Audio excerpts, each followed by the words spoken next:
Now there's a guy, I think he actually reviewed the the Jubilee video I was in, so that's kind of funny. But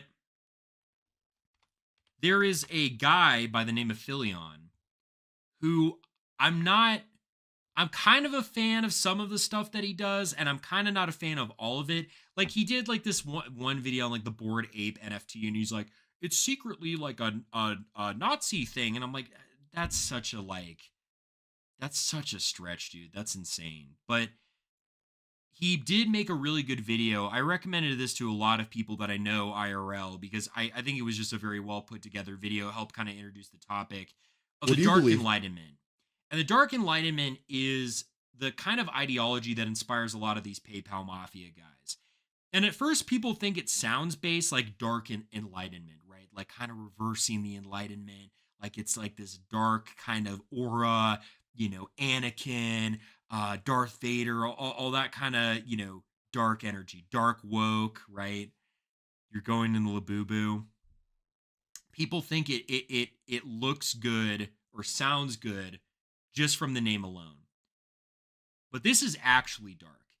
This isn't like when we say like we're evil, but like we're not actually evil. We support the right thing. We believe the right thing. We love God. We love our neighbor. We even love our enemy, right? And even if we try to have this like dark aura or whatever, when you sit down and talk with any of us, it's like we're lovers, dude. We're like good people and stuff like that. We're normal people. This is like actually for evil and insane people. This is for people that I don't think you could write a comic book villain that could be this absurdly evil. And that whole dark enlightenment kind of ideology stems from this guy named Nick Land. And Philion will go into that in the video and we'll kind of discuss it as we go along. But I think it really goes to show that there is this dark energy. I would even go so far as to say satanic energy around the JD Vance campaign and his whole circle that he associates with. Me if I told you that there is a dystopian political ideology that treats the apocalypse as a gift. This philosophy exists both on the right and left and is based off a sci-fi novel. And currently, we are seeing the real-world effects of— Oh my goodness, can we, just for a moment, someone mentioned in chat earlier, what the fuck is wrong with this guy's face? Like, what is with the sweat, dude? I mean, get someone, get this man a napkin. You know what I mean? Get this man a napkin. Like, what is with the sweat? Dab your face, bro. Look, everybody like gets a little sweaty. When I was out in Las Vegas with Sean Kelly, bro, I literally had to ask his assistant. It's like, yo, can I just have like a little like, paper towel or something to just like dab like my brow? Cause it's like hot out here, right? It's like being on the surface of the sun. But like I wasn't dripping, right? I was just like, I just had a little bit of sweat, right? On my brow. Bro literally looks like he like crawled out of that when you think of the Matrix movies, that those pods they're in, he looks like he just crawled out of one of the Matrix pods. He looks like he just crawled out of the Matrix pod or like the cloning vat and he's like, I'm ready. I'm ready to initiate my evil plan to take over the world and usher in the Dark Enlightenment. It's like, how is this guy not a forerunner to the Antichrist, dude? Like, at this point, it's so obvious that he is. This is insane. I mean, bro's oiled up like WWE. I hope he's not oiled up for a different reason. I mean, we all know what goes on in that community, but, bro, like, clean up your fucking face, man. That's insane. That's actually crazy.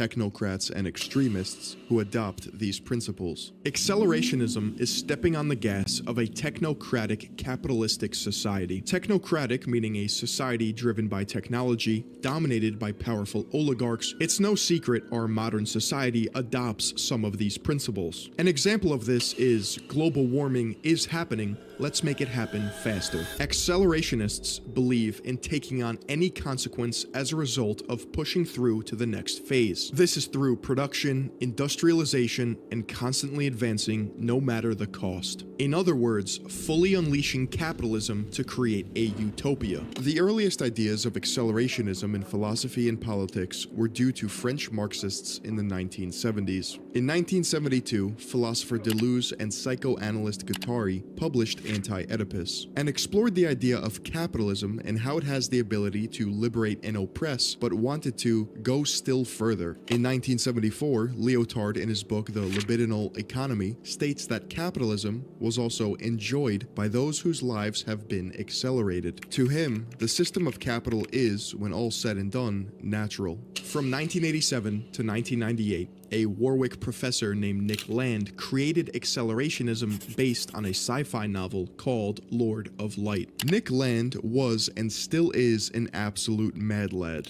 Nick Land was known for giving fantastical lectures, spewing out buzzwords, climbing over chairs, laying on the ground making guttural noises from his throat, anything to get a strange reaction from his students. In 1995, he founded what is called the CCRU, or the Cybernetic Culture Research Unit. This can be described as an experimental cultural theorist collective, or a really weird academic think tank. Nick Land created the CCRU with Sadie Plant, a fellow professor at Warwick. Mark Fisher, student of Sadie Plant, was also a founding member. The CCRU covered topics ranging from futurism, technoscience, philosophy, mysticism, numerology, complexity theory, and science fiction. This would begin his descent into madness. He became a satanic cultist, fled to China, and coined the term the Dark Enlightenment. Mark Fisher would ultimately distance himself from Nick Land and would become a left accelerationist, focusing less on capitalism because he thought of it as more of a hamster wheel of production than any actual progress. To him, capitalism was a disappointment to accelerationism. Central to accelerationism is the idea of hyperstition. According to an interview between Delphi Karstens and Nick Land, hyperstition is best described as a positive feedback circuit including culture as a component. It can be defined as the experimental technoscience of self-fulfilling prophecies. Superstitions are merely false beliefs, but hyperstitions, by their very existence as ideas, function casually to bring about their own reality. Capitalist economics is extremely sensitive to hyperstition, where confidence acts as an effective tonic, and inversely. The fictional idea of cyberspace contributed to the influx of investment that rapidly converted it into a techno-social reality. No, I hear ya. I'm just as confused as you. There are 4 elements of hyperstition. Number 1, it is an element of effective culture that makes itself real. Think of the stock market. It can either go up or down depending on speculation. Number 2, it is fictional. The future is made up, but it's actually real because of society's visions of the future. Think of Brave New World, 1984, Terminator, iRobot, or even Ex Machina. Number 3, hyperstitions are coincidence intensifiers. This means that accelerated fictions come true faster. An example of this would be capitalism. Technology increases and continues to feed back into itself. New technology means faster progress, which means more new technology. Number 4, hyperstition is a call to the old ones. On the other side of tech exists nature itself. All of this sounds like a sci-fi novelist's wet dream. Technology is the So just to branch for a moment. So hyperstition, kind of easily understood, is the idea that something from like sci-fi, right? All that dystopian stuff that we hear from sci-fi, the weird technology. An easy modern example of this is Black Mirror, right? Everyone uses the reference of Black Mirror to talk about how dystopian the future could be, but Black Mirror would be an example of hyperstition, where you see these systems that are being put in place, you see these systems that are being used that are actually being implemented in real life in the fictional show. You know, the show first proposes them and says, this is what could happen, this is what possibly could be the case, right? This is the future we want to, prevent or we're scared of. And then it's like 5 years after that episode came out. Because I remember when Black Mirror came out, I was in high school. We used to go to this in the Denver Tech Center. There was this pretty beautiful hotel, actually. It was, I think, like a Hilton hotel or whatever. I drive by it when I'm on I-25 sometimes. But there was this beautiful hotel we would go to. And I remember, I think it was my junior year, I was watching, Man, what was the year that horrible Florida high school shooting happened? You know, where like David Hogg came from and stuff like that. That year, I was watching Black Mirror in the hotel room because there was nothing else to do, and I was just waiting for my next event to come up for Technology Student Association. And it's so uncanny because a lot of the tech from that show has become real. High school, my junior year of high school, when I think about it, was 5 years ago, or actually 6 years ago, almost a decade, right? So 2018, right? 2018, I'm sitting in my hotel room and I'm watching the show and I'm like, wow, that's crazy, dude, right? That's insane. Like all this tech coming out, only to then see it like 6 years later. Damn, if that was 2018, let's see. So February 2018. So 2018, that would be 7 years. Okay, so about 7 years, right? So 7 years ago, not even six, 7 years ago, um, I'm watching all this stuff play out on the screen. I'm like, that's insane, dude. Like, I hope that's not the future we have. Guess where we are now, right? Guess where we are now. We are now in that future 7 years later. We are now in that future where it is absolutely 6'7", right? Dude, okay. I didn't even intend to do that. 6'7", but six. First it was 6 years ago, now it's 7 years ago. 6'7". But that future I feared so much in high school, we're now in that future. And Vance and the Teal campaign, that's what his campaign is. It's not even Vance is a stand-in for Teal. Let's be for real for a moment. He is a body double for Teal. Teal might as well be a skinwalker because he's puppeting that guy. Vance was grown in a lab. If Vance wins, everything that you see in Black Mirror is going to come true. All the like social network stuff, all the like, robots controlling everything or not robots controlling everything, AI controlling everything, implementing this nightmarish 1984-esque, surveillance state. That's going to be what a Teal victory ushers in. 2028, if he wins, you can say goodbye to freedom forever. You thought the Patriot Act after 9/11 was bad, where they could, tap our phones and our internet and all that kind of stuff? Welcome to that times 10, times 1,000. So the hyperstition of Black Mirror has already kind of come true, and it's only going to get worse. It is only going to get worse as time goes on. Answer that humans have to unlock to find the truth. The idea here is that there's no need for a left or right when the true answer is technology. In fact, there will be no need to fight over policies when everyone's problems are simply solved because of technological advancements. Modern examples of people who would fall under the accelerationist umbrella would include Steve Bannon, chief strategist of the White House under Trump, Peter Thiel, co-founder of PayPal and Palantir, Mark Andreessen, the man who literally invented the internet in the form of Netscape, and Curtis Yarvin, aka Mencius Moldbug. Have you ever heard of taking the red pill? It's literally tossed around every single day on every corner of the internet. Curtis Yarvin, under the Harry Potter-esque pseudonym Mencius Moldbug, an alt-right technocrat blogger, coined the term in 2009, taking the metaphor from The Matrix. Man, going down all these deep dives just makes me so uncomfortable. But you know what does make me feel safe? Browsing the internet with the help of today's video sponsor, ExpressVPN. Bro, if you guys are anything not like an me, Express. Okay, how is bro gonna have this like dark energy? We're hearing about hyperstition and Mencius Moldbug and Steve Bannon and the internet. But you know what's gonna keep you safe? ExpressVPN. By the way, Matt Kim, I promise I'm not paid to say this. I had the pleasure of talking to Matt Kim in Florida when I went on the Rift and stuff like that. He's a great guy, by the way. If you guys don't know Matt Kim, I don't really watch his stuff, but we talked a little bit and stuff like that. I know he does a lot of tech kind of stuff, more like VPN stuff, but his VPN is really good. I think it's vp.net. His VPN's really really good. Yeah, I'm not, dude, LinkedIn is so annoying. But yeah, um his VPN's really good, vp.net. Go check it out. It's like the only VPN that like doesn't, store any of your data or anything like that, cuz all these other VPNs are literally owned by Israel and will, send your information back to them, which I guess like if you're not doing anything that like you don't really care about your information, like I don't really use a VPN to be honest. I don't really care. But, you're doing anything that you feel like you need a VPN for, nothing illegal, right? Just, but you're looking up certain like information or what have you, you're looking up the Dark Enlightenment and you don't want people tracking you, use vp.net. He's a great guy. We literally talked about family for like an hour.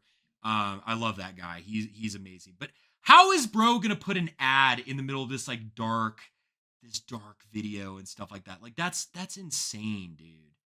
That's crazy. Like that disrupts the whole flow. Is that by connecting to one of their servers, I'm able to UK, I'm able to go into the bad press VPN free. And thank you to Fully Actualized for sponsoring this video. Years later, accelerationism would then be fully actualized in the form of the Dark Enlightenment. Nick Land's ideas were expanded upon by Curtis Yarvin under the pseudonym Mencius Moldbug. The Dark Enlightenment is synonymous with You did not have to post Lex Friedman. I know, dude, I know I look like Lex Friedman. The one Lex Friedman's not really a horrible looking guy. The one that really pisses me off is, who's that like gay Republican guy with the long hair? Not Scott Greer. It's like, is it Scott Greer? I don't know. Who's that like gay guy who wears like the cowboy hat and has the long hair? I hate that I have the same face shape as him, dude. Like he literally looks like my op. Like it's crazy, dude. It's crazy. Bro literally looks like my op. It's insane. And I like Scott Pressler. Thank you. Yeah, Scott Pressler. Me and Scott Pressler, we need to have like a creator clash type boxing event, right? For who is actually meant to have this like this Anglo French kind of look. I swear he must have like the same heritage as I do or something, because that's insane. His facial structure, like I learned I think I'm like Occitanian. So it's like that southern region of France. So I'm making up for my ancestors likely being Cathars, right? Cathar heretics. But like, dude, I gotta reset my ancestors' legacy. The fact that they might have been Cathars, I'm bringing it back. Okay, I'm paying my reparations by being Catholic. The pseudonym Mencius Moldbug. The Dark Enlightenment is synonymous with neo-reactionaries, or NRX for short. Depending on what form of acceleration you're talking about, you may see it denoted like this. R/AC equals right-wing accelerationism, L/AC equals left-wing accelerationism, or even an offshoot such as Kaliak or Kali Yuga accelerationism. According to Kali Yuga accelerationists, we are living in the Kali Yuga, or dark times. And as you know by now, surfing the Kali Yuga means embracing the darkness, letting things happen, and even stepping on the gas. Not surfing the Kali Yuga refers to traditionalism, but this is an escapist answer to modern problems. On the spectrum, you have traditionalism and modernity. Traditionalism is an escape from modern times. Traditionalists want to live like civilizations in the past, and they define tradition as truth. It's simply hating the modern world and yearning for a return of the good days. I put good days in quotations because I think we've all read a history book or two. Modernity is the reality that we live in now, and capitalism is the vehicle that drives modernity. Accelerationism is one of the alt-right— Okay, here's the thing. This is where Philion starts to drop off, and he's like, oh, traditionalism, right? Traditionalism, like the type of traditionalism that he's talking about, a more accurate term for it is perennialism. So what perennialism is it's this idea, it's very satanic actually. It's not cool. It's not a good idea. It's extremely satanic. It's actually been condemned as a heresy by the church. I think it was condemned under like either Pope Gregory the 16th or Blessed Pius the 9th. But it's this idea, so it's not simply like returning to an old time. That's not bad. That's not satanic in the slightest. It's this idea that like all old or ancient religions in the world, or like all old philosophies, kind of have this perennial truth that runs through them. And we have to like go back to that perennial truth that runs through all these religions in order to truly live. And so there's sometimes some crossover with Catholic circles because, Catholics don't like the current state of the modern world. But we don't like the current state of the modern world because the modern world has abandoned Christ, right? There's an explicit reason for why we don't like the modern world. And we also don't just like hate modern things to hate modern things. I mean, that's such a like gay understanding of reactionary thought, right? Because like Wanda Nozo Cortez, you guys might not know who I'm talking about, but like Joseph Damast, Wanda Nozo Cortez, oh my goodness, it's gonna Nicholas Gomez Davalia, who's probably one of the best like modern reactionary thinkers. They didn't just like hate technology. They didn't just have this like blind hatred for anything that was new. It was rather that they understood that a departure from a Catholic world had resulted in all this chaos, and so what we needed to get back to was a Catholic world. None of them promoted the idea of like we need to live in like 1305 and just that's where history ended. It was rather that we needed to return back to the eternality of the Catholic faith in order to influence and undergird our civilization. And that's what we need. That's true traditionalism, right? But what this kind of traditionalism is it's a heresy that again it's actually Freemasonic. Like a lot of Freemasons are perennialists and traditionalists. The reason why is because Freemasons actually believe that all religions point to this supreme being. They call him the grand architect, the supreme being, and it's why you can't be an atheist if you join a lodge, but you have to just believe in some kind of religion. You can't believe in Catholicism, right? Because Catholicism is completely antithetical to Freemasonry. I wonder why. But you can believe in any religion. And all these religions have like strains of truth that like point back to the supreme being, the perennial truth that runs through all religions. And in order to get this to this perennial truth, you kind of have to like engage in like esoteric rituals and thinking and thought. This is where you see a lot of them get into like Roscarianism. They get into kind of like actual esoteric rituals and that sort of thing. And so all this is to say is there's nothing based about perennialism. Perennialism is Gnostic. It's a complete abandonment of Christ because it's even just an abandonment from Christ in the sense that Christ is the way, the truth, and the life. Any truth that other religions, other false religions have point back to Christ. And the truth in those religions don't make those religions good, true, and beautiful. There is only one good, true, and beautiful religion, and that's Catholicism. That's Christianity, right? And all the like bits of truth that's like in like Greek paganism or in Buddhism or Islam or what have you has to point back to Christ and Christianity, right? So it's one of those things where that's the inversion.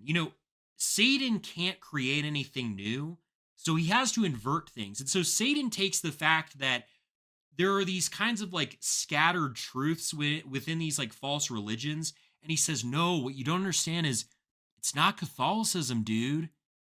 It's not Catholicism we have to return to. It's this perennial truth. Like maybe Catholicism kind of ties in with that.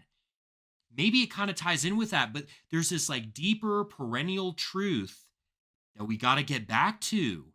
And Catholicism can be like a means to getting to that, but it can't be the end. Whereas we understand that Christ is the way, the truth, and the life. He is the end of our lives. And if he's not the end of our lives, all of this that we're engaging is for nothing. There's one more thing. We're going to continue the video that I really got to warn you guys about. In a lot of trad circles, there is a lot of perennialism. There's a good article I want you guys to read, and I wouldn't say that you need to boycott this book publisher that I'm telling you about, but please read what book you're buying. It's called Angelico Press. Don't get me wrong, I own a lot of Angelico Press books, like the Our Lady Salter book is very good, the Blessed Dom Columba Marion reprints are wonderful, but they've also got some very interesting finds. Esotericism for everyone. I don't know about the Radiance of Being. The Ghostian Manifesto. Okay. I don't know about the Christian Gnosis one. Gnosis one. That might be the meaning of blue. Yeah, this is getting a little weird, right? And there was someone who wrote a really good article on this. Let's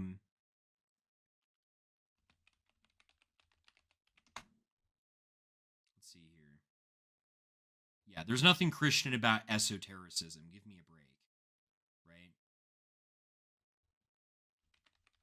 Article. Oh, it was like a Substack article or something. Yeah. Thomas Muris wrote a really good article, Occult Subversion of Traditional Catholicism. There's another article he links to. I think he links to it in here. Yeah, this is not okay. This is not okay. There is no Christ is the way, the truth, and the life. Any truth that a false religion has is because it belongs to Christ. And the thing about it is that doesn't make that religion true. We need to be clear on that, right? Like, just because Islam says that there's one God, that doesn't make Islam true, right? And you got to be very careful because I now, to be honest, your average, faithful parish, this probably isn't an issue. But if anyone comes up to you and they start talking about perennialism or whatever, you need to back the fuck away. Like you literally need to like sprinkle holy water on yourself, and you need to get out of there, dude. Because it is actually dangerous. It will actually drag your soul to hell. Like these people are playing with stuff that they don't understand, and this gets into the like whole magic and occult rituals and stuff like that. That even if people want to like try to use Catholic sounding language to make it sound okay, it's not. You will get people who it's like in one breath they're like, "Oh, Pope Francis was a modernist because insert this like asinine point we've disproven a million times, right? That's why he was a modernist. But also, magic's not opposed to Christianity, dude. I literally had this guy on Twitter one time who'd like A-log me all the time for like defending Pope Francis. And then in the same breath, I'm like writing a tweet on esotericism and he's like, dude, nothing's wrong with esotericism. And anytime you confront them, they do the same subversive thing. Well, actually, that condemnation isn't really condemning what I believe. Listen, I'm doing a Catholic version of this. Anytime you have to do the whole, well, but is it really condemning what I'm doing? Is that document really condemning the magic I'm involved in? Is it really condemning the satanic rituals that I'm taking part in? I literally had someone once try to tell me that the Mass is like magic. The Mass isn't magic, dude. It's God's grace. It's not superstition and fairies and crap like that. It's God's grace. And so you're going to encounter these guys and you got to get them the fuck away from you because they will drag your souls to hell. Did God really say that esotericism is bad? Yes. Divinization, sorcery, all that kind of stuff, condemned in the Bible, dude. Open your Bible. I don't need any magic Gnostic book, the secret book of, no, I'm good actually. I'm perfectly fine. I'll stick with my Bible and the church fathers. I'll stick with the saints, the church fathers, the catechism, and my Bible. Thank you very much. I'm good. I don't need any magic book. I don't need any spells or esoteric. Oh, I'm going to acquire this information. I'm going to ride the Kali Yuga, and that's how we're going to own. How we're going to have the victory against liberalism, dude. We're going to ride the Kali Yuga. They will use your language to try and subvert you. Don't get me wrong. They will try to appeal to, dude, yeah, the French Revolution was so bad. But it was bad not because it went after Catholics. It went after the perennial philosophy we're all trying to fight for. Fuck that, dude. Get away from those people. They are evil. And so this is a really good article too. Observations on the influence of the occult in traditional Catholic discourse. This article, the Thomas Miras's article is very good. This is like S tier though. This is like the OG, like the one I was originally given about Angelico Press. And again, it's like it's fine to buy their. I will continue to buy their books that are good. Like they are a good book publisher for the good faithful Catholic books, but like the weird perennialist stuff, avoid that like the fucking plague, dude. It will drag your soul to hell. I guarantee it. The banned book of Enoch. Yeah, dude. Anytime someone brings up the book of Enoch, I'm like looking at them being like, what's going on, dude? French Revolution was batshit insane. Yeah, you're absolutely right. Do you think there is any way to study it from a safe distance in the same way we read the Talmud? No. So I actually had a friend ask me this once. They were asking me about Kabbalah, right? And Kabbalah, for those who don't know, it's Jewish mysticism after the Second Temple period. So after Christ was incarnate and our Lord had been crucified and resurrected and ascended into heaven, in that post Second Temple period, rabbinical Judaism, Kabbalah takes place, and that's Jewish mysticism, basically, to say it in the most simple way. And I had a good friend of mine once ask me, should I study it to know what they're all about? No. No. And I'll tell you why. The Talmud is one thing because that's kind of like, and even then, be reading your Bible more than you're studying the Talmud. I know you know that, F. I know most people know that, but like it goes without saying, don't be studying the works of our enemies more than you read the Bible or do prayer. Like that's the more important thing. That's how we're going to win the fight against the devil. Studying evil books or what have you, that's not the way you win. It's through prayer and through really engrossing a life of grace within your soul by loving God and living out his commandments, right? That's how we win. But the difference with the Talmud is not magic. It's just like rules and how things should be done or what have you, right? That's kind of one thing. Kabbalah is like magic occultic shit. It's like you're getting into a whole different realm where when you start touching magic and demonology and all that kind of stuff, it can actually harm your soul. There was a guy, I'm not going to name drop his name. I think some of you might know who he is, but I've heard this is the story from other people. There was a guy who used to be a streamer on Cozy, right? He's no longer really associated with this movement, but he studied a lot of that stuff. He was very interested in a lot of that stuff.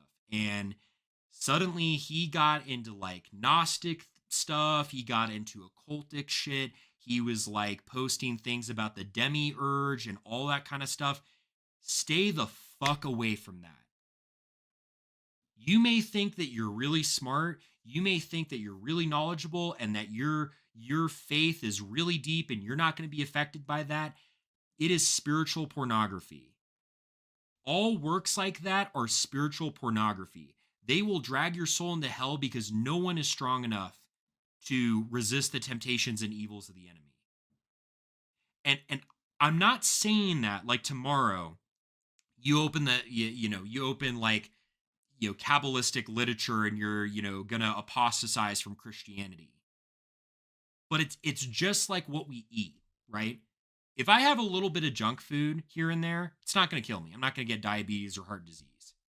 But if I'm eating that all the time and I'm regularly consuming it, my health is going to suffer. And your soul is the same way.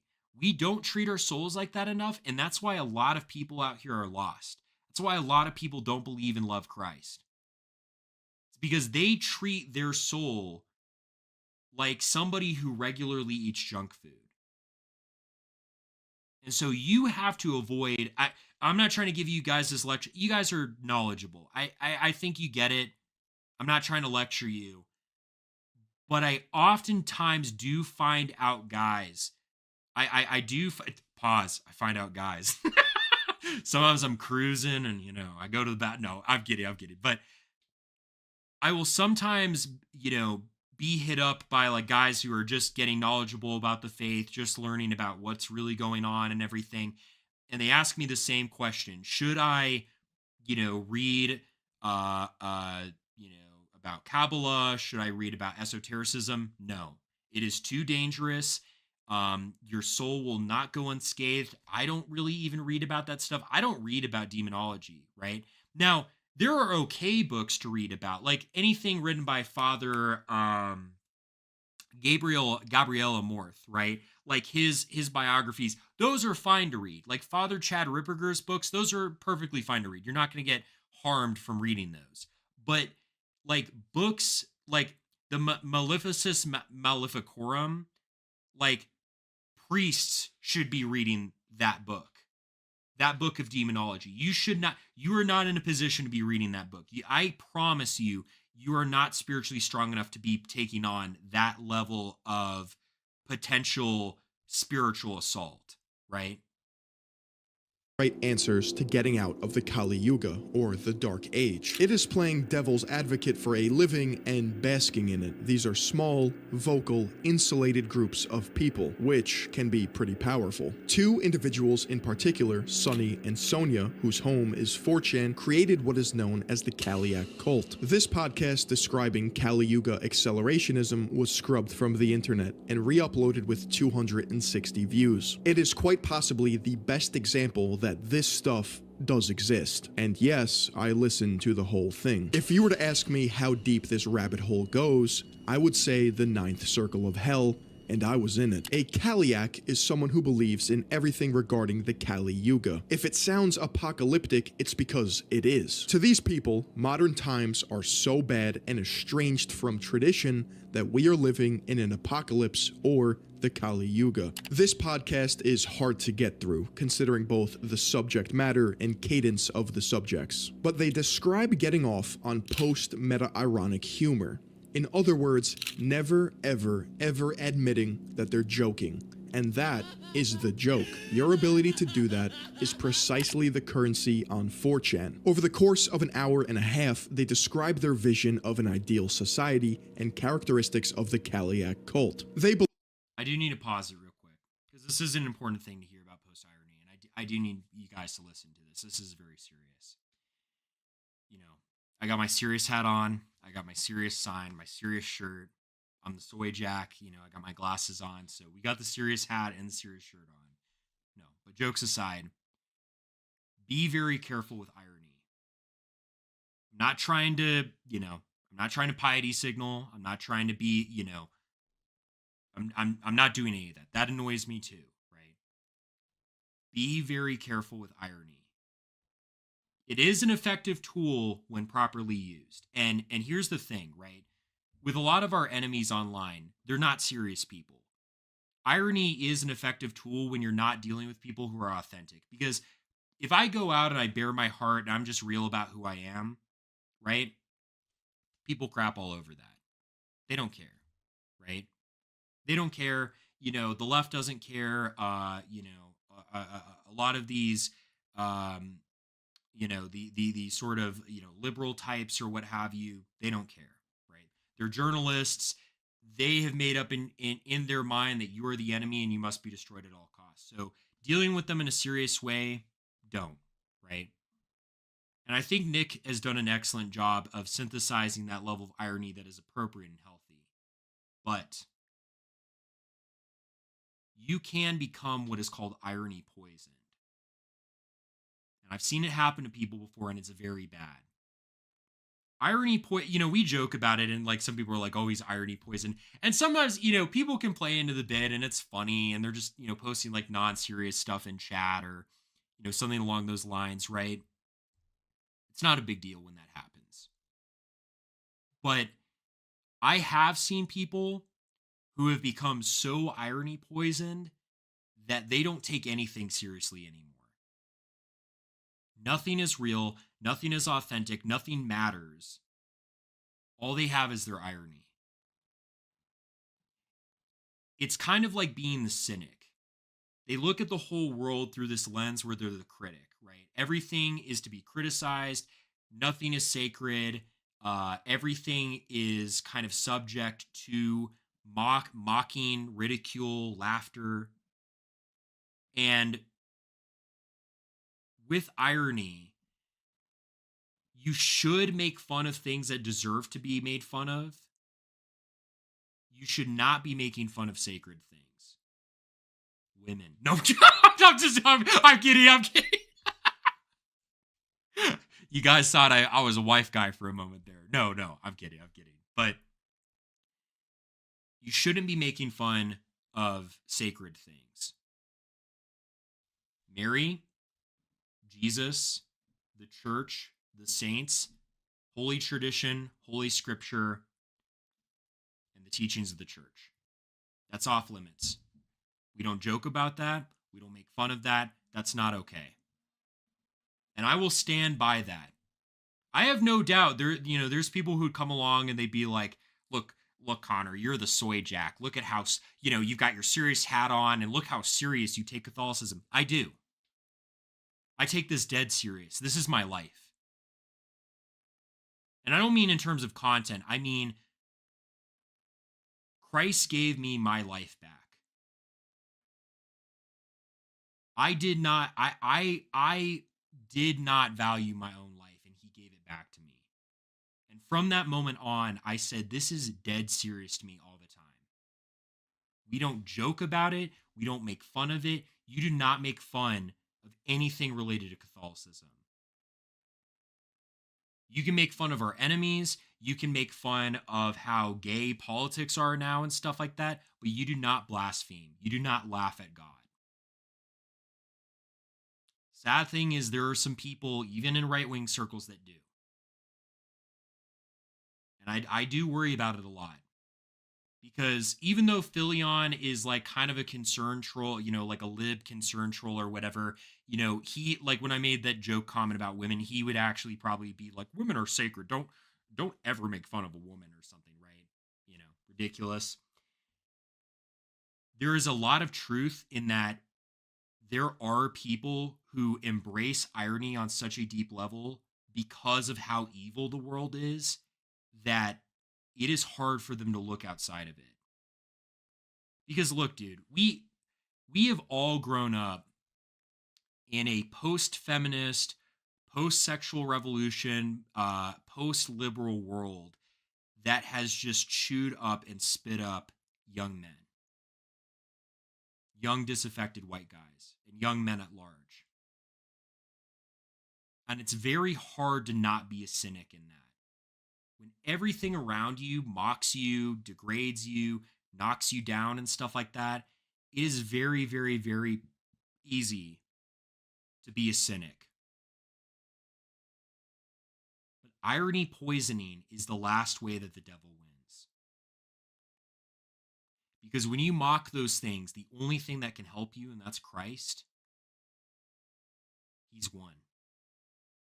He's won at that point. He has your soul, dude. It's over. If you let the devil use that hurt and that anger that you feel, that disaffected nature, and he uses that to twist that irony into something dark and tormented to the point where nothing is sacred to you anymore, he could have your soul forever. And you will be so ironic that you won't be able to see outside of that. Everything will be a big joke. Someone will go up to you and they're like, dude, you made a joke that is blasphemy. They'll be like, you're moral fagging right now. You're concern trolling. You're piety signaling me. Right? You won't take anything serious. Everything will be a giant joke. Everything is a sacred cow to be knocked down and stuff like that. And I've seen where that leads. It leads to being a sociopath.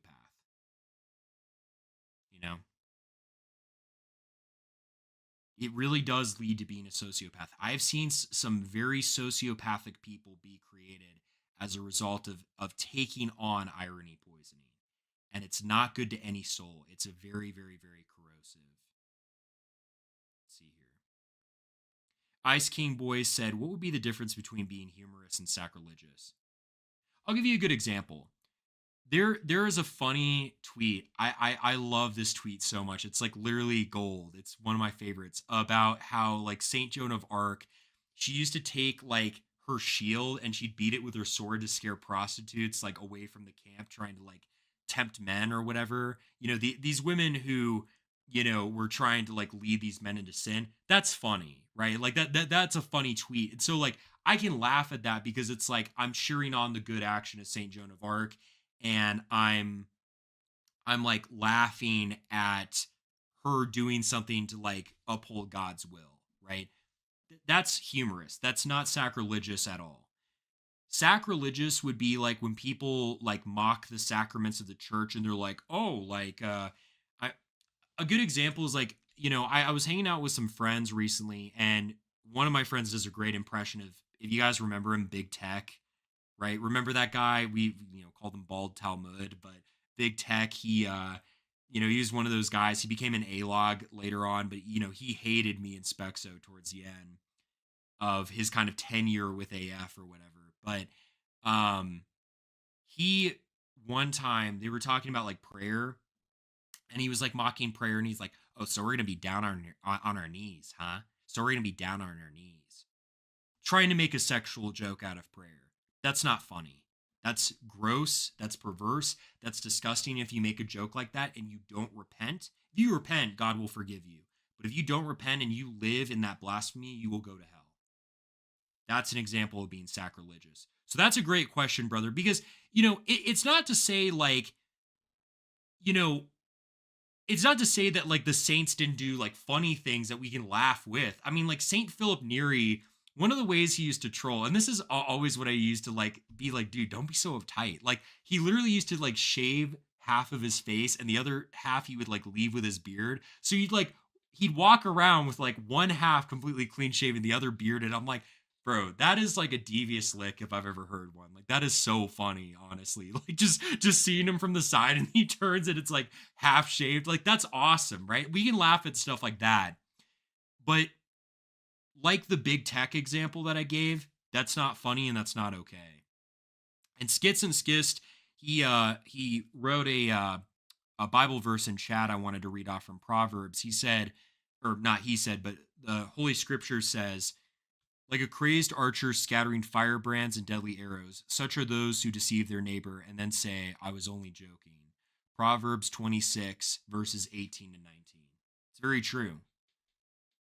When you deceive your neighbor, when you're intentionally not authentic or you're inauthentic, it causes scandal, right? Because the thing is like, look, I make sussy jokes or whatever, but like, am I serious about them? Yeah. No, no, I'm kidding. I'm not serious about it, right? We're joking, right? And that's part of the humor, right? There's a level of irony in that, but it's like, we're not out here to be sussy. That's gross. Like actually being that way is absolutely disgusting. And there would be some people that would piety signal and be like, really making jokes like that? That's absolutely inappropriate and you're instantly going to hell. It's like, okay, dude, like really, it's a joke. We all know it's a joke, right? But again, like the big tech comment, which that's not even irony. That's just being like mocking and cruel, right?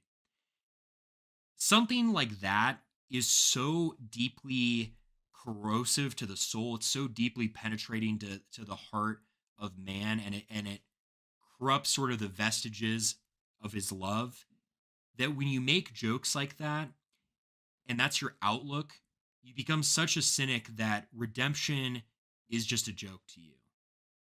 You don't think that you need God. You've made yourself the critic. You've made yourself, here's the thing about being irony poison. You make yourself into God. Because what it is you then start to judge. What's the foundation of being irony poison? It's judgment. It's being a critic of everything. Everything's to be laughed at. Nothing's serious. Nothing's authentic. I point my finger and I say, that's funny. That's funny. That can be memed. That can be joked around about. And you act in a capacity as God. The man who thinks that he doesn't need God because he's already won, he thinks he's redeemed himself. You're the critic. You're the cool guy. Why do you need God if you're the cool guy and you can laugh at everyone and everything's a big joke to you? Nothing's serious at that point, right? And that's why being actually irony poisoned is so corrosive to the soul. You have made yourself a judge and given yourself a power that you otherwise don't have. So this is why it's very important to be somebody who is authentic when it comes to faith.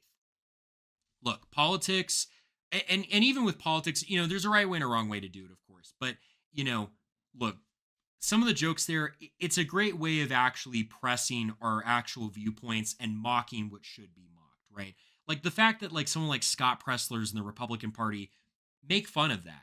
That's why I like John Miller's posts. He makes fun of stuff like that all the time. John Miller is a good example. I'm not trying to glaze, but like I do really appreciate John's humor a lot of the time because it's very like witty, it's very zany, it's very it's offering a very real criticism and using humor as a way to deliver that criticism. And I think that's what I appreciate about his brand of humor when he will like post a tweet on his Telegram and write some like one-liner about it. It's like he's making a joke, but the joke is to communicate like a deeper point that we should be taking to heart as a result to affect better politics and to affect virtuous politics. And I think that's very important to kind of remember. You know what I mean? More acidic than. Why are we talking about femcell sweat, dude? That's crazy. That's crazy. Pinesap Vindicated did excellent. Oh, thanks, man. I appreciate it. Believe in a strict caste system, a characteristic of ancient societies, which consists of separating people based on gender, class, alpha or beta-ness, race.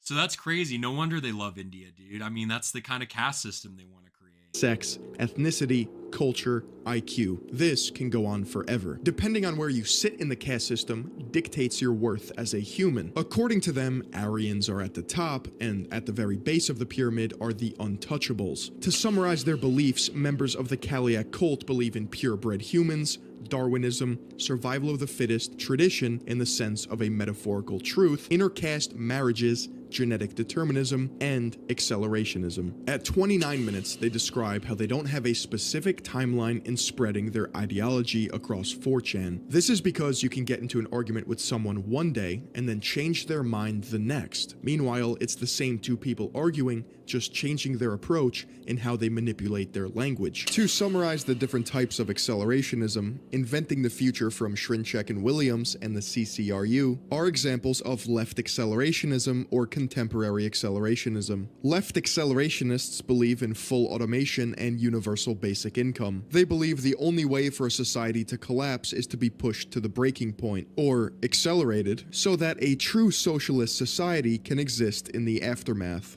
However, after Nick Land left the CCRU, he accelerated a little too hard, and created a new sect of accelerationism called Landian accelerationism, which is synonymous with right accelerationism. Landian accelerationists, or r/ac, believe that machines are going to take over the world and kill everyone, because technology has gotten to a point where it is irreversible. But this is a good thing, because we will surrender ourselves to the one true God, technology. And lastly, far-right accelerationists have been lumped into the pot with white supremacists and neo-Nazi groups. They advocate for a civil war or assassinations to speed up the process of anarchy.